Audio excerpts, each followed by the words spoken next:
Trump says things may change, but facts are the facts. We have who we are looking for. Trump says he also said that he didn't want to watch the video of the shooting, that he didn't want to remember Charlie Kirk that way, and he says he heard that the video was horrific. Trump has paid tribute to him, and saying he was like a son to him. A brilliant guy who helped me with TikTok, says Donald Trump. And acknowledging the difficulty of winning young voters, saying I never seen young people go to one person like they did to Charlie. Also speaking out, saying that he hopes Kirk's killer gets the death penalty, and saying Kirk was the finest person, and he didn't deserve this. Donald Trump also says that he was told that the suspect was in custody just 5 minutes before he walked in for that Fox and Friends interview. So this has literally, it seems, just come to the attention of the White House. There is a suspect being taken in, and Reuters is also reporting that a suspect in the shooting is in the custody of Utah state law enforcement, according to a source familiar with the operation now. So Utah state authorities potentially, obviously that's where the focus was for this huge manhunt, and we should obviously just say that any suspect in custody is just that, only a suspect. The full criminal process has to unfold charges, and then a trial before anyone is convicted. So perhaps there might be some comment on the fact that Donald Trump is making these comments even though the suspect has already been taken into custody. But Donald Trump clearly expressing very strong emotions on Charlie Kirk. Well, if we want to just remind ourselves a bit about who Charlie Kirk was, if you're just joining us, he was only 31 years old, and he became one of the most important and influential conservative activists and media figures in America. But where did he come from? What exactly did he believe? Well, born in Chicago in 1993, he first rose to prominence when he was 18, co-founding Turning Point USA, which advocates for right-wing politics at high schools, colleges, and universities.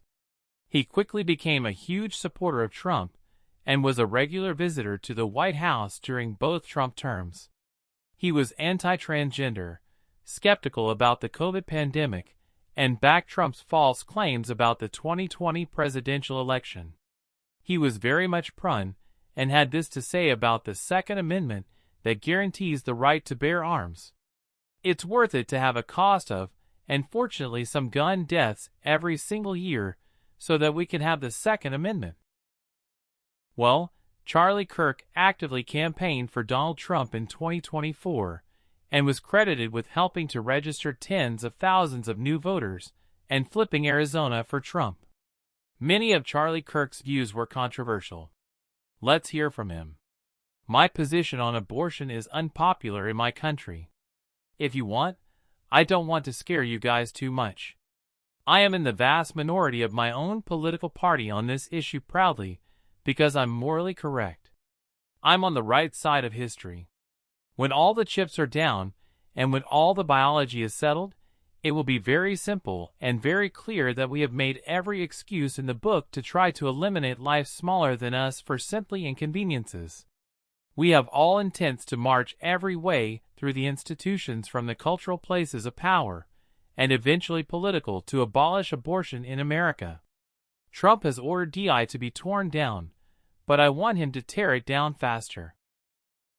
I want every university told that they're losing all federal dollars immediately if they don't stop racial discrimination. I want the Department of Justice to start auditing every federal contractor to find DI and shut off contracts immediately wherever we find it. This is a kind of cancer that cannot be phased out. It must be ripped out from the core. The same goes for the toxic social contagion of transgenderism.